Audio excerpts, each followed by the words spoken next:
Hello hello! J'espère que vous allez bien et que vous passez une bonne journée. Je suis très heureuse de vous retrouver aujourd'hui pour une toute nouvelle vidéo où eh bien, je vais vous parler de ceci. Car oui, ça y est, j'ai encore changé de couleur de cheveux.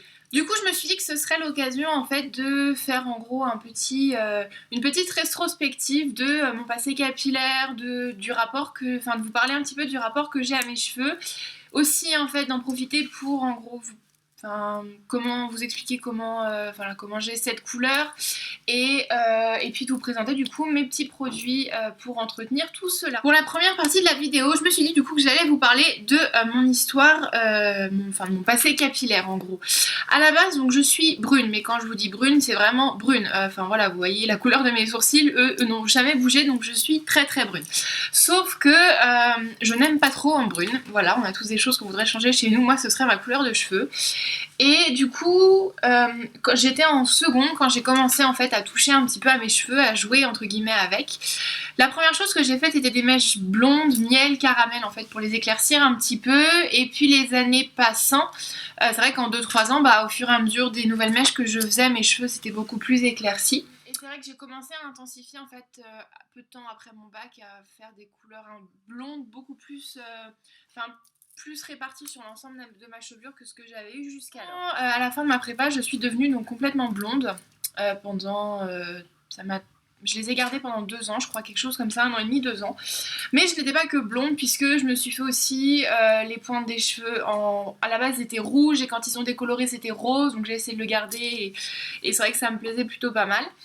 Et puis quand je suis rentrée sur mon BTS, en fait, j'ai eu encore envie d'un nouveau changement et parce qu'en plus il me fallait une couleur, on va dire entre guillemets une coupe qui reste assez professionnelle puisque je ne pouvais pas non plus me permettre d'arriver avec des mèches de toutes les couleurs au boulot, des choses comme ça. Donc je suis passée au rouge puisque ça faisait longtemps que ça me tentait.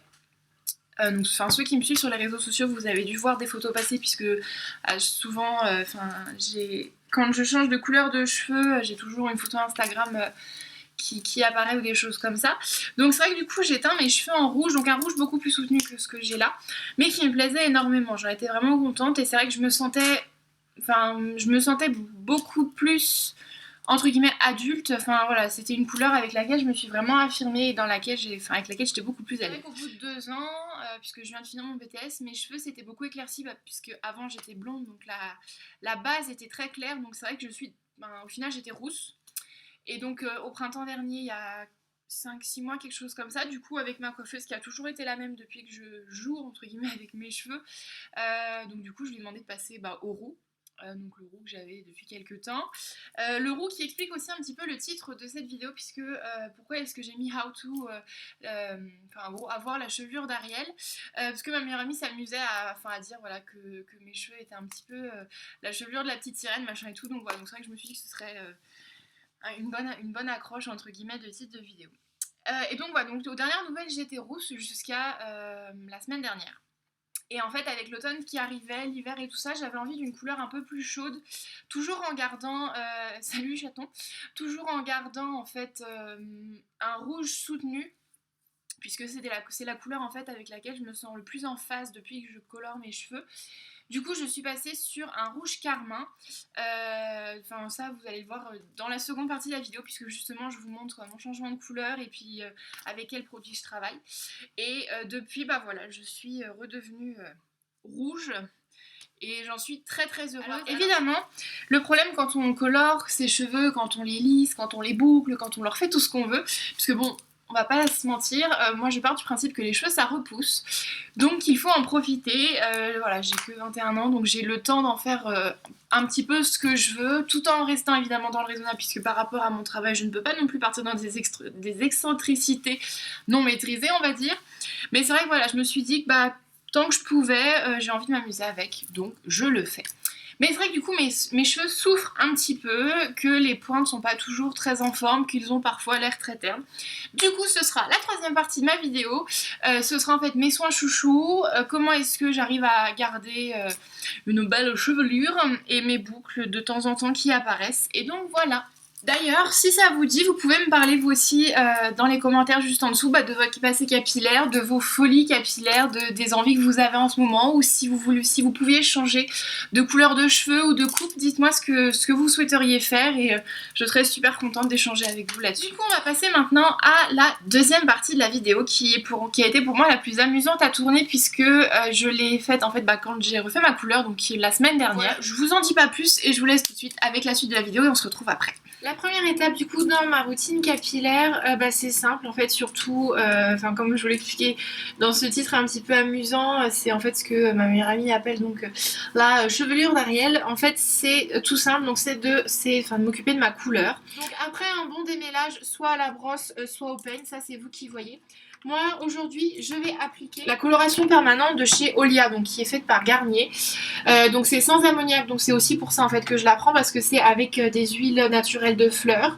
J'ai choisi la couleur 666, donc c'est carmin éclatant. Pourquoi est-ce que je me suis tournée vers Olia? Tout simplement parce qu'en fait ça fait quelque temps que je prends mes couleurs en fait chez eux. J'avais testé Schwarzkopf, j'avais testé je sais plus quelle marque, et en fait au niveau rapport qualité-prix, ça sert à rien de mettre 15-20 € dans une coloration si celle de chez Olia qui doit me coûter entre 5 et 10 €, je sais plus trop, ça dépend où je l'achète, tient aussi bien et en plus a des résultats beaucoup plus efficaces.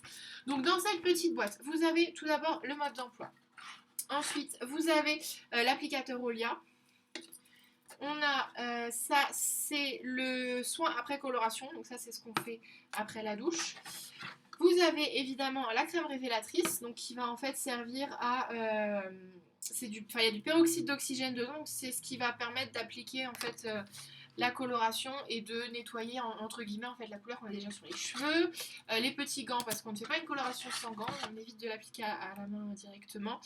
Et donc ça en fait c'est la crème coloratrice, la 666, qui va faire que je vais avoir normalement cette couleur là. Donc une fois que vous avez mis vos deux préparations, donc vous voyez là c'est la crème colorante qui est là en fait, qui commence un peu à être rouge, et la crème révélatrice. Vous fermez bien votre flacon et vous mélangez les deux. Donc, une fois que vous avez fini de mélanger donc vos deux crèmes en fait, donc ça prend une teinte rouge.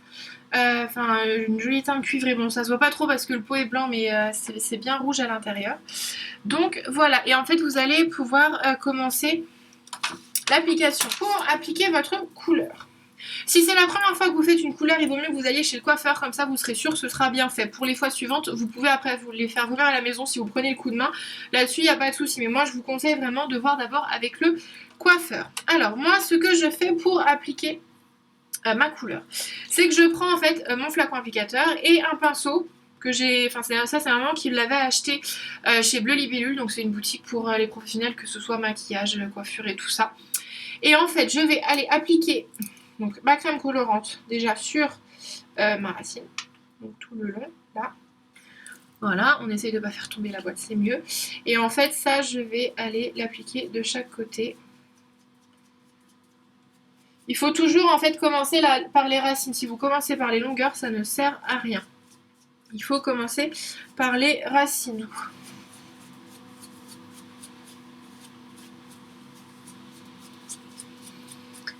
Et du coup, une fois que vous avez fait les premières racines, et ben c'est tout simple. On prend le petit peigne fin avec, le petit peigne avec un manche fin. On passe à côté.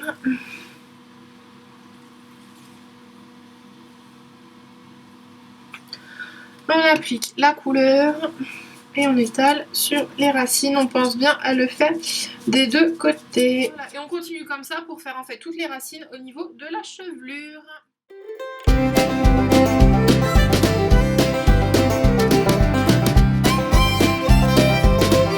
Alors, une fois que vous avez bien fait toutes les racines, que vous avez, sur les côtés en tout cas, que vous êtes bien descendu là au niveau des oreilles, même si je pense qu'il faudra que j'en remette un peu. Donc vous essayez de ramener déjà tous vos cheveux en l'air, premièrement, pour vérifier en fait que là derrière, pour vérifier que déjà toutes vos racines en fait, si elles sont grasses, genre comme si elles sont mouillées ou graissées ou des trucs comme ça, si toutes elles le sont bien, c'est que vous avez bien appliqué de la couleur partout. Essayez en fait de faire tenir vos cheveux en hauteur. Et si vous pouvez avoir une glace dans votre dos pour vous aider à vous repérer. Donc moi c'est ce que je vais faire en fait, parce que j'ai une glace là. Donc je vais me servir du miroir qu'il y a derrière moi pour essayer d'arranger tout ça. Une fois que ça c'est bon, vous avez bien fait les racines. Ce que vous pouvez faire quand vous avez une masse de cheveux importante comme moi, c'est que vous prenez un peu de produit dans vos mains. Bon, après, si vous travaillez avec les gants, c'est encore plus pratique. Et en fait, il faut que vous alliez masser votre cuir chevelu une première fois pour que le produit soit bien appliqué partout. Donc une fois que vous avez fait ça, que vous avez bien appliqué de la crème colorante partout, on pourrait se croire à Halloween, et ben en fait il faut passer aux longueurs. Donc là bah, c'est pareil, de la même manière que tout à l'heure vous avez procédé. Alors moi ce que je fais c'est qu'en fait je sépare mes cheveux en plusieurs parties. C'est très simple, vous prenez votre produit colorant. Alors au début en fait je l'applique sur mon pinceau et après je vais directement appliquer en fait sur la mèche.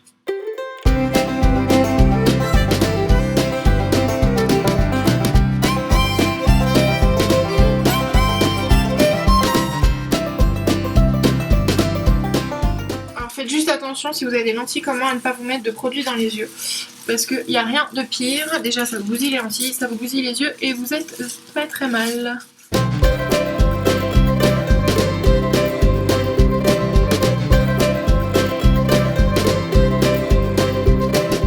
Une fois que vous avez bien appliqué votre couleur partout, vous faites un chignon informe. Enfin, vous faites un chignon grossier avec tout ça et vous allez en fait le fixer sur le haut de votre tête. Voilà, avec une pince de coiffeur comme je vous expliquais tout à l'heure pour être sûr que ça tienne. Là, il est... Quelle heure est-il? Voilà, il est 8h moins le quart. Donc je vais laisser poser ça jusqu'à 8h30. Comme ça pendant ce temps-là, je vais nettoyer un peu tout ça. Préparer mon dîner, comme ça ce sera fait. Et puis bah après on se retrouve... dès que la couleur a fini de poser. Après 45 minutes de pause, un bon séchage et un bon démêlage aussi, histoire de retrouver, on va dire, la jolie allure de ma chevelure. Voilà le résultat final. La couleur est posée, je suis vraiment super satisfaite du rendu, qui est vraiment en fait le rouge carmin que je voulais pour cet automne.